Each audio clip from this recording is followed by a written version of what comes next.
नमस्कार, स्वागत है आप सभी का संसद टीवी पर। दिन भर की तमाम बड़ी और अहम खबरों के साथ आज की खबर में मैं हूं आपके साथ दीक्षा कोहली। अगले आधे घंटे में होंगी देश और दुनिया की तमाम बड़ी खबरें, राज्यों की सुर्खियों और मौसम के हाल पर भी डालेंगे नजर। आइए शुरुआत करते हैं हेडलाइंस के साथ।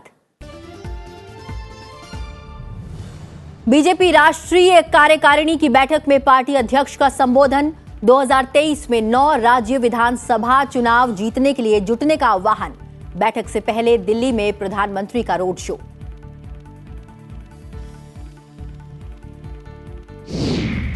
चुनाव आयोग ने दिया रिमोट वोटिंग मशीन का डेमो।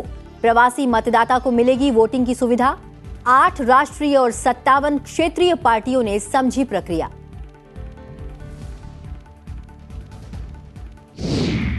मील का पत्थर साबित होगी अग्निपथ योजना। अग्निवीर के पहले बैच को प्रधानमंत्री का संबोधन। कहा, तीनों बलों में महिला अग्निवीरों को देखने के लिए उत्सुक। महंगाई के मोर्चे पर राहत भरी खबर। 22 महीने के निचले स्तर पर पहुंची थोक महंगाई दर।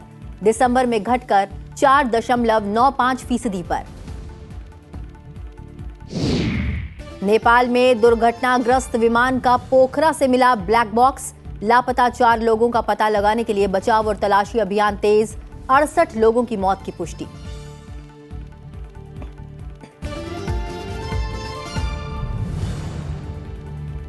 और अब खबरें विस्तार से। बीजेपी की राष्ट्रीय कार्यकारिणी की 2 दिवसीय बैठक आज दिल्ली में शुरू हुई। कार्यकारिणी के उद्घाटन सत्र को संबोधित करते हुए पार्टी अध्यक्ष जेपी नड्डा ने 2023 में 9 राज्यों और 2024 में लोकसभा चुनाव को लेकर कमर कसने का आह्वान किया। प्रधानमंत्री नरेंद्र मोदी की मौजूदगी में पार्टी पदाधिकारियों को संबोधित करते हुए जेपी नड्डा ने कहा कि देश भर के 100 लोकसभा क्षेत्रों में 72,000 बूथ चिन्हित किए गए थे जहां बीजेपी कमजोर थी, जहां पार्टी को पहुंचना था, लेकिन 1,30,000 बूथों तक पहुंचने और पार्टी की नीतियों का प्रसार किया। पार्टी अध्यक्ष ने कहा कि 2023 हमारे लिए बहुत महत्वपूर्ण है और हमें 9 प्रदेशों में चुनाव लड़ना है। पार्टी अध्यक्ष ने पूरी कार्यकारिणी से आह्वान किया कि चुनाव के लिए कमर कस लें। अध्यक्ष जी ने कार्यकारिणी समिति के सारे सदस्यों का आह्वान किया कि 2023 हमारे लिए बहुत जरूरी है। इस साल हमें 9 प्रदेशों में चुनाव को लड़ना है और अगले साल 24 में लोकसभा का चुनाव है। तो उन्होंने सारे राष्ट्रीय कार्यकारिणी के सदस्यों का आह्वान किया कि कमर कसकर लग जाएं, हमें एक भी चुनाव नहीं हारना है। अपने अध्यक्षीय भाषण में जेपी नड्डा ने हालिया गुजरात विधानसभा चुनाव में पार्टी की ऐतिहासिक जीत और हिमाचल प्रदेश में 1% से भी कम वोटों से मिली हार का जिक्र किया। उन्होंने प्रधानमंत्री नरेंद्र मोदी के नेतृत्व वाली सरकार के तहत भारत की प्रगति की सराहना की। उन्होंने कहा कि देश ने मुफ्त अनाज सहित कई कल्याणकारी योजनाओं के साथ गरीबों को सशक्त बनाने के लिए भी काम किया है। उन्होंने कहा कि एक विकसित भारत का जो हमारा संकल्प था वो साकार होता दिख रहा है। उन्होंने बताया कि किस तरह से प्रधानमंत्री नरेंद्र मोदी की अगुवाई में अंतिम पंक्ति में बैठे हुए व्यक्ति की बड़ी चिंता की गई है, चाहे वो गरीब कल्याण योजना हो, भोजन योजना हो, डीबीटी हो, अन्य सुरक्षा के हो। तो किस तरह से अंतिम छोर पर खड़ा हुआ व्यक्ति एम्पावर हुआ है, उन्होंने उसकी विस्तार से चर्चा की। बीजेपी की राष्ट्रीय कार्यकारिणी की बैठक में आज राजनीतिक प्रस्ताव पर भी चर्चा हुई।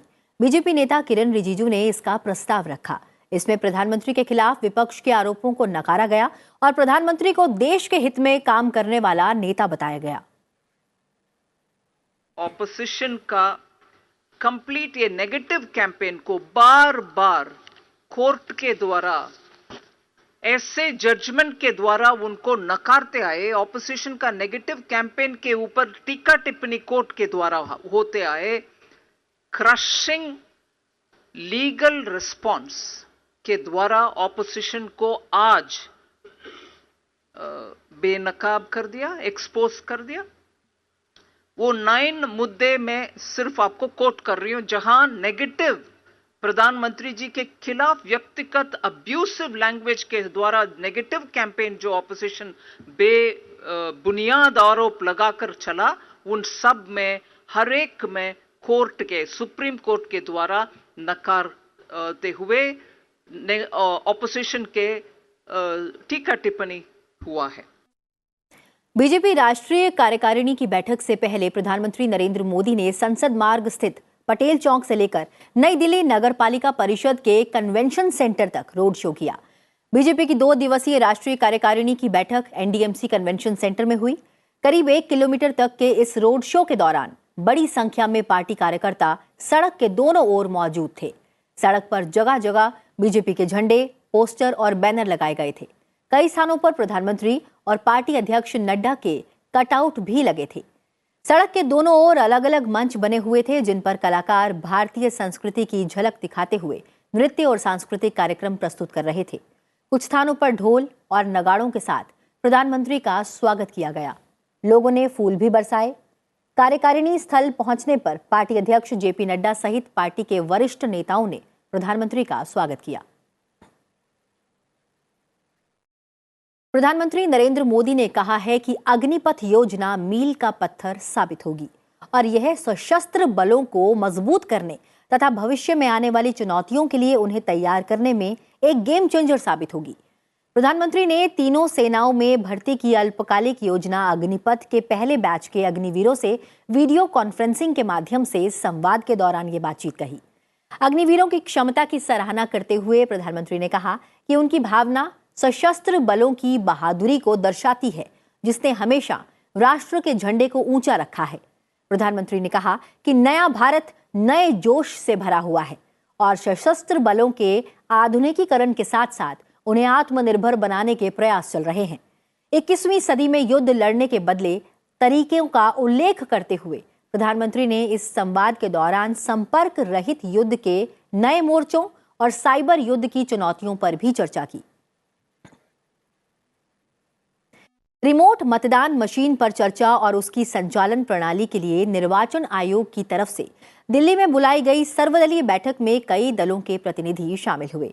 बैठक में तकनीकी विशेषज्ञ समिति के सदस्यों समेत सभी राष्ट्रीय और राज्यों के राजनीतिक दलों के अध्यक्ष और महासचिव उपस्थित रहे।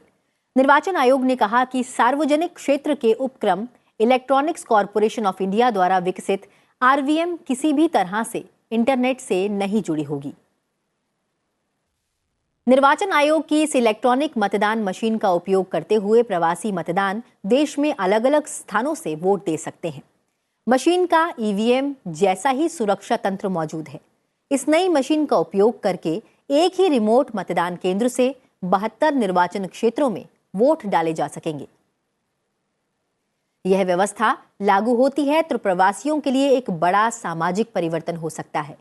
आयोग ने इसके लिए कानून में अपेक्षित परिवर्तन, प्रशासनिक प्रक्रिया और मतदान के तरीके के बारे में सभी दलों से 31 जनवरी तक अपने सुझाव देने का अनुरोध किया है। जोशीमठ में भू धसाव पर चमोली के जिलाधिकारी हिमांशु खुराना से बातचीत की हमारे संवाददाता नव विक्रम सिंह ने। आइए दिखाते हैं उसके कुछ अंश।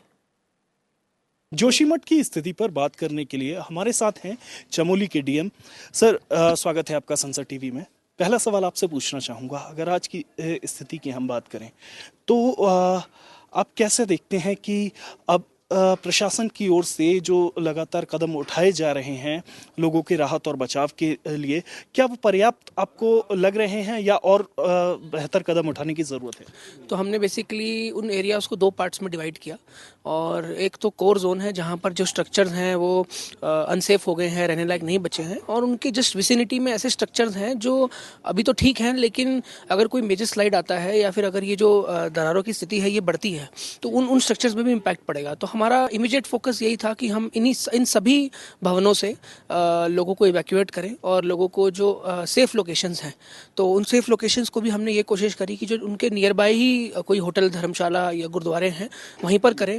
हमने कुक्ड फ्री किचन्स भी हमने स्थापित किए 2-3 जगहों पर, और ड्राई राशन किट्स, ठंड को देखते हुए कंबल, हीटर, ब्लोअर और पानी गर्म करने के लिए रॉड्स, ये सभी व्यवस्थाएं हमने सभी राहत शिविरों में हमने स्थापित करी। और हर राहत शिविर में एक हमने प्रभारी अधिकारी की भी नियुक्ति करी, साथ में एक सेक्टर अधिकारी प्रत्येक वार्ड के लिए, ताकि जो फीडबैक है वो निरंतर हमें मिलता रहे। जो हमारे जनप्रतिनिधि हैं, वार्ड मेंबर्स हैं, उनसे लगातार हम टच में हैं और उनसे लगातार हम बात कर रहे हैं कि कोई भी कहीं पर भी ऐसी कोई चीज़ आती है जिसमें सुधार की आवश्यकता है और हमें तत्काल पता चले और इमीडिएटली हम उस पर एक्शन लें। और एक इंटरिम पैकेज की तो सरकार ने घोषणा करी है कि सभी प्रभावित परिवारों को 1.5 लाख की धनराशि गवर्नमेंट की तरफ से दी जाएगी, जिसमें 1 लाख तो उनके फाइनल रिहेबिलिटेशन पैकेज में एडजस्ट होगा। और क्योंकि उनको अपना सामान शिफ्ट करना पड़ रहा है, परिवहन की व्यवस्था करनी पड़ रही है, तो उसके लिए 50,000 रुपये की एक मुश्त ग्रांट दिया जाएगा। बट एक जो फाइनल पैकेज की बात है उसमें कई पहलू इन्वॉल्व है। कई लोग कैश कंपनसेशन चाहते हैं, कई लोग कहते हैं कि उनको वो अपनी जगह पे दूसरा मकान हम उनको बना के दें। तो जो सेफ लैंड्स पाई जाएंगी निश्चित तौर पर वहाँ पर एक रिहेबिलिटेशन, रीसेटलमेंट का किया जाएगा। और इन सभी पहलुओं को लेते हुए हम सभी स्टेक होल्डर से बात कर रहे हैं। हमारा यही उद्देश्य है कि हम जल्द से जल्द किसी कंसेंसस पर पहुँचे, बिकॉज जो भी पैकेज होगा वो सभी हितधारकों को हमें लेकर रखना है। जो एकदम से जमीन धसी है और लोगों की दीवारें दरकी हैं, तो इसका कोई मुख्य कारण समझ में अभी तक आया फिलहाल? देखिए, जैसे मैंने बताया कि सिर्फ एक कोई संस्था यहाँ इन्वॉल्व नहीं है, तमाम भारत सरकार के वैज्ञानिक संस्थाएं हर पहलू पर देख रहे हैं। तो जो संभावित कारण की भी आशंकाएं जो जताई जा रही हैं लोगों में भी और वैज्ञानिकों द्वारा भी और जो पर्यावरण प्रेमी हैं उनके द्वारा भी दर्शाई जा रही है, तो सभी पहलुओं पर एक प्रॉपर स्टडी चल रही है। और हमारा भी यही आशा है कि जल्द से जल्द इसमें एक स्थायी कारण जो इसके हैं वो निकल कर आए, ताकि जो आगे की भी कार्रवाई है फिर उसी के अनुरूप की जा सकेगी। शुक्रिया हमसे बात करने के लिए। कैमरामैन राज ठाकुर और साथी भरतवीर के साथ नवविक्रम सिंह, संसद टीवी, चमोली, जोशीमठ। बढ़ते हैं अगली खबर की ओर। लोकसभा अध्यक्ष ओम बिरला के नेतृत्व में एक संसदीय प्रतिनिधि मंडल केन्या और तंजानिया के दौरे पर है। प्रतिनिधि मंडल में लोकसभा सांसद चिराग पासवान और मनोज कोटक, जबकि राज्यसभा सांसद एस वांगनॉन कोन्याक शामिल हैं। 2 अफ्रीकी देशों की यात्रा के पहले चरण में केन्या पहुंचने पर भारतीय संसदीय प्रतिनिधि मंडल का शानदार स्वागत किया गया। नैरोबी के जोमो केन्याता इंटरनेशनल एयरपोर्ट पर केन्या के सांसदों और भारतीय उच्चायुक्त ने संसदीय प्रतिनिधि मंडल की अगवानी की। लोकसभा अध्यक्ष ओम बिरला की केन्या की नेशनल असेंबली के स्पीकर एम वेंटागुला से मुलाकात हुई। चर्चा के दौरान लोकसभा अध्यक्ष ने भारत की G20 अध्यक्षता की प्राथमिकताओं पर जोर दिया। उन्होंने भरोसा दिया कि भारत G20 ढांचे में ग्लोबल साउथ की चिंताओं को शामिल करने का प्रयास करेगा। दोनों नेताओं के बीच वैश्विक मंचों पर सहयोग का विस्तार और केन्या में भारतीय समुदाय की भूमिका पर भी चर्चा हुई। लोकसभा अध्यक्ष ने केन्या की नेशनल असेंबली के स्पीकर एम वेंटागुला को भारत आने का न्योता भी दिया। केन्याई संसद के स्पीकर ने लोकतंत्र सशक्तिकरण को बढ़ावा देने के साथ साथ शिक्षा, सूचना, प्रौद्योगिकी और कृषि क्षेत्र में भारत के योगदान की सराहना की। दोनों देशों के बीच संसदीय सहयोग और व्यापारिक संबंधों की मजबूती पर भी चर्चा हुई। और अब नजर डालते हैं कुछ और प्रमुख समाचारों पर। सरकार ने कोविड-19 रोधी टीकों के आयात पर 31 मार्च 2023 तक सीमा शुल्क में छूट दी है, ताकि कोरोना वायरस संक्रमण के मामलों में वृद्धि की आशंका के बीच घरेलू उपलब्धता सुनिश्चित की जा सके। सुप्रीम कोर्ट ने उत्तराखंड के जोशीमठ में भू धसाव संकट को राष्ट्रीय आपदा घोषित करने के लिए अदालती हस्तक्षेप के अनुरोध वाली याचिका पर सुनवाई करने से इनकार कर दिया है। कोर्ट ने याचिकाकर्ता को उत्तराखंड उच्च न्यायालय का दरवाजा खटखटाने को कहा है। सुप्रीम कोर्ट ने वैवाहिक दुष्कर्म को अपराध के दायरे में लाने की मांग पर रही याचिकाओं पर केंद्र के 15 फरवरी तक जवाब मांगा है। इन याचिकाओं पर सुनवाई 21 मार्च से शुरू होगी।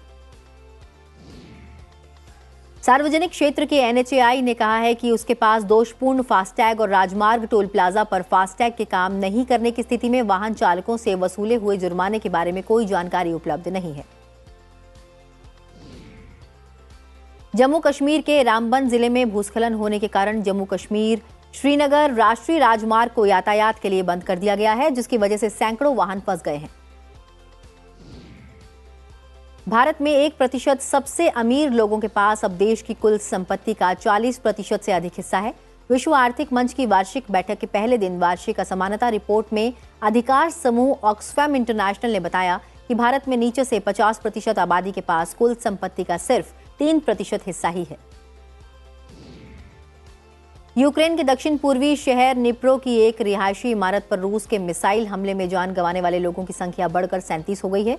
हमले में करीब 75 लोग घायल हुए हैं और 39 अन्य लापता हैं। पूर्वोत्तर चीन में एक रासायनिक संयंत्र में हुए भीषण विस्फोट में कम से कम 2 लोगों की मौत हो गई है, जबकि 12 अन्य लोग लापता हैं। रासायनिक इकाई परिसर से आग की लपटें और काले धुएं का गुब्बार निकलता नजर आया। पश्चिमी इंडोनेशिया में भूकंप के जोरदार झटके महसूस किए गए, जिसका केंद्र समुद्र में था। भूकंप से कोई गंभीर क्षति या किसी के हताहत होने की कोई तत्काल सूचना नहीं है। फिल्मकार एस राजामौली की फिल्म RRR ने विश्व मंच पर अपनी जीत का सिलसिला जारी रखते हुए क्रिटिक्स चॉइस अवार्ड्स में सर्वश्रेष्ठ विदेशी भाषा की फिल्म और नाटू नाटू के लिए सर्वश्रेष्ठ गीत का पुरस्कार अपने नाम कर लिया है। और आज की खबर में फिलहाल वक्त एक छोटे से ब्रेक का, जल्द हाजिर होंगे, बने रहिए संसद टीवी के साथ।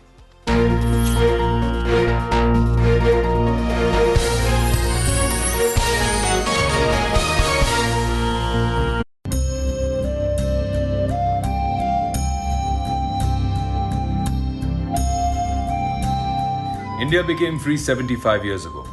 We all know we have fundamental rights, but we also know we have fundamental duties. The duty towards our nation to defend our country, our Bharat, and render national service in any way when called upon to do so. देश की रक्षा करें और आह्वान किए जाने पर राष्ट्र की सेवा करें। जय हिंद।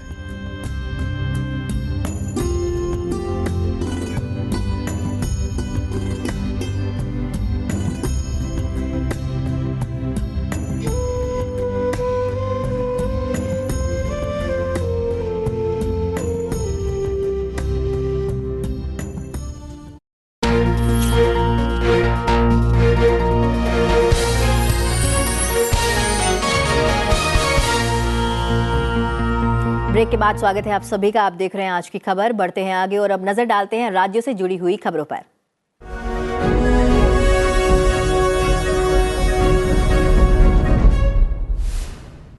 केंद्रीय मंत्री नारायण राणे ने पुणे में आयोजित एक कार्यक्रम में कहा कि वर्तमान में कई विकसित देश मंदी का सामना कर रहे हैं। देश में जून के बाद मंदी आने की आशंका जताई जा रही है। केंद्र और प्रधानमंत्री नरेंद्र मोदी कोशिश कर रहे हैं कि देश के नागरिकों पर मंदी का असर न पड़े। कांग्रेस की भारत जोड़ो यात्रा पंजाब के आदमपुर से फिर से शुरू हुई।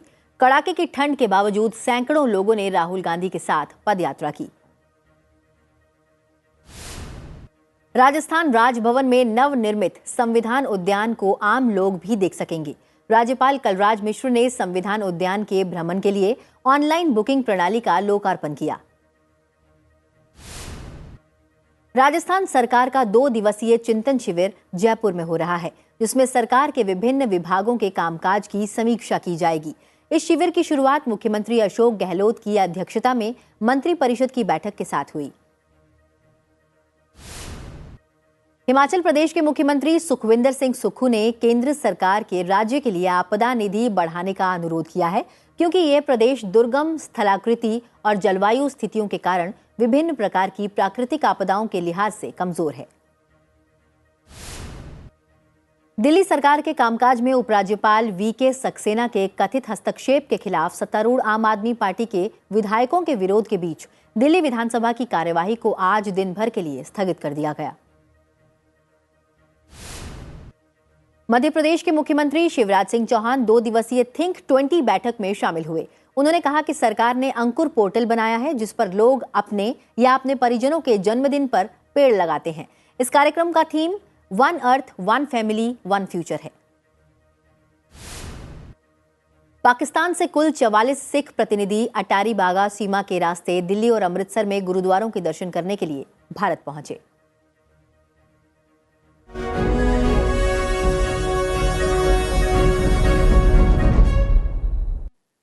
थोक मूल्य सूचकांक आधारित मुद्रास्फीति दिसंबर 2022 में घटकर 22 महीने के निचले स्तर 4.95% पर आ गई। मुख्य रूप से सब्जियों और तिलहन सहित खाद्य पदार्थों की कीमतों में कमी के चलते यह गिरावट हुई। WPI आधारित मुद्रास्फीति नवंबर 2022 में 5.85% और दिसंबर 2021 में 14.27% थी। पिछले महीने सब्जियों और प्याज के सस्ता होने से खाद्य वस्तुओं की मुद्रास्फीति घटकर 0 से 1.25% नीचे आ गई। हालांकि गेहूं, दाल और आलू महंगे बने रहे। इसके अलावा दूध, अंडा, मीट और मछली जैसी प्रोटीन युक्त वस्तुओं में भी तेजी रही। तिलहन और खनिजों में भी क्रमशः 4.81% और 2.93% की गिरावट दर्ज की गई। उत्तर और उत्तर पश्चिम भारत में कड़ाके की ठंड का प्रकोप जारी है। कई हिस्सों में न्यूनतम तापमान 1 से 3 डिग्री सेल्सियस के बीच दर्ज किया गया। हिमालय से आने वाली सर्द उत्तर पश्चिमी हवाओं के चलते मैदानी इलाकों में अगले 2 दिनों में और ज्यादा ठंड पड़ने की संभावना है। मौसम विभाग के मुताबिक 2 पश्चिमी विक्षोभों के प्रभाव में 19 जनवरी से शीतलहर की स्थिति समाप्त हो जाएगी, जो इस क्षेत्र में एक के बाद एक कम अंतराल पर प्रभावी होंगे। दिल्ली के कई हिस्सों और पंजाब, हरियाणा, राजस्थान, उत्तर प्रदेश और मध्य प्रदेश के कुछ हिस्सों में शीतलहर से लेकर गंभीर शीतलहर की स्थिति बनी हुई है। दिल्ली में शीतलहर का प्रकोप आज भी जारी रहा। राष्ट्रीय राजधानी में न्यूनतम तापमान महज 2 दिन में करीब 9 डिग्री सेल्सियस तक गिर गया। IMD के आंकड़ों के मुताबिक दिल्ली में 5 से 9 जनवरी तक भीषण शीतलहर चली, जो एक दशक में इस महीने में प्रचंड शीतलहर की दूसरी सबसे लंबी अवधि रही। अभी तक इस महीने 50 घंटे तक घना कोहरा दर्ज किया गया, जो 2019 के बाद से सबसे अधिक है। पश्चिमी विक्षोभ के 14 जनवरी को पीछे हटने के बाद मैदान में ठंडी उत्तर पश्चिमी हवाएं चली। IMD ने पहले दिल्ली में 17-18 जनवरी को शीतलहर के लिए ऑरेंज अलर्ट जारी किया था। पश्चिमी विक्षोभ के प्रभाव के कारण 18 से 20 जनवरी तक न्यूनतम तापमान धीरे धीरे 3 से 5 डिग्री सेल्सियस तक बढ़ेगा। 23 और 24 जनवरी को पंजाब, हरियाणा और दिल्ली में बारिश की संभावना है। 18 जनवरी से तापमान में वृद्धि होगी। राजस्थान और हरियाणा में ऑरेंज अलर्ट और दिल्ली में येलो अलर्ट जारी किया गया है। ऑरेंज अलर्ट है ये राजस्थान, हरियाणा और दिल्ली। दिल्ली का तो येलो है, बट मेनली राजस्थान और दक्षिण हरियाणा में है। ये जो हो रहा है, रात में तापमान में कम हो रहा है, लेकिन दिन साफ है और दिन में सनलाइट और सनशाइन वेरी क्लियर है, इसलिए ठंड का जो इम्पैक्ट है इसमें ज़्यादा नहीं रहेगा, इसलिए ऑरेंज अलर्ट दिया गया। वहीं राजस्थान में कड़ाके की सर्दी जारी है। कई इलाकों में न्यूनतम तापमान लगातार 0 से नीचे बना हुआ है। सर्दी का ये दौर अभी कुछ दिन जारी रहेगा। शीतलहर के मद्देनजर उदयपुर में 8वीं कक्षा तक के छात्रों के लिए 18 जनवरी तक सभी स्कूल बंद रहेंगे। 19 से 22 जनवरी तक निजी स्कूल सुबह 9 बजे से दोपहर 3 बजे तक खुलेंगे। राज्य के फतेहपुर सहित अनेक इलाकों लगातार कड़ाके की सर्दी के चपेट में है, जहां रात में पारा 0 से नीचे चला जाता है। मौसम विभाग के अनुसार राज्य में जारी अति शीतलहर और पाला का दौर 18 जनवरी तक जारी रहेगा। 19 जनवरी से न्यूनतम तापमान में हल्की बढ़ोतरी होने से शीतलहर से कुछ राहत मिलने के आसार हैं।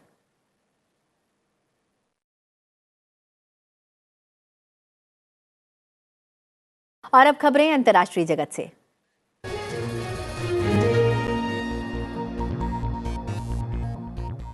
यति एयरलाइंस के दुर्घटनाग्रस्त विमान के दोनों ब्लैक बॉक्स बरामद कर लिए गए हैं। ATR 72 विमान रविवार को दुर्घटनाग्रस्त हो गया था, जिसमें चालक दल के 4 सदस्यों समेत 72 लोग सवार थे। इनमें 68 लोगों की मौत की पुष्टि हो गई है और अन्य 4 की तलाश जारी है। हिमालयी राष्ट्र में पिछले 30 से अधिक वर्षों में हुआ ये सबसे घातक विमान हादसा है। दुर्घटनाग्रस्त विमान के ब्लैक बॉक्स मौके से बरामद कर लिए गए हैं। उन्हें नेपाल के नागर विमानन प्राधिकरण के हवाले कर दिया गया है। शवों के पोस्टमार्टम की तैयारी पूरी कर ली गई है। काठमांडू के त्रिभुवन यूनिवर्सिटी टीचिंग हॉस्पिटल से एक चिकित्सकीय दल को हवाई मार्ग से पोखरा लाया जा रहा है। उनके पोखरा पहुंचते ही वहां स्थिति पश्चिम क्षेत्रीय अस्पताल में पोस्टमार्टम किए जाएंगे। हॉकी वर्ल्ड कप में आज 4 मुकाबले खेले गए। फ्रांस ने दक्षिण अफ्रीका को रोमांचक मुकाबले में 2-1 से मात दी। वहीं नीदरलैंड और मलेशिया ने अपने अपने मुकाबले जीत लिए हैं। बता दें कि मुकाबला मलेशिया और चिली के बीच खेला गया। पहले और दूसरे क्वार्टर तक चिली की टीम हावी रही। तीसरे क्वार्टर में मलेशिया की टीम ने 2-2 से बराबरी की और इसके बाद मिले पेनल्टी कॉर्नर को गोल में तब्दील कर 3-2 से आगे हो गई। आखिर में मैच जीत लिया।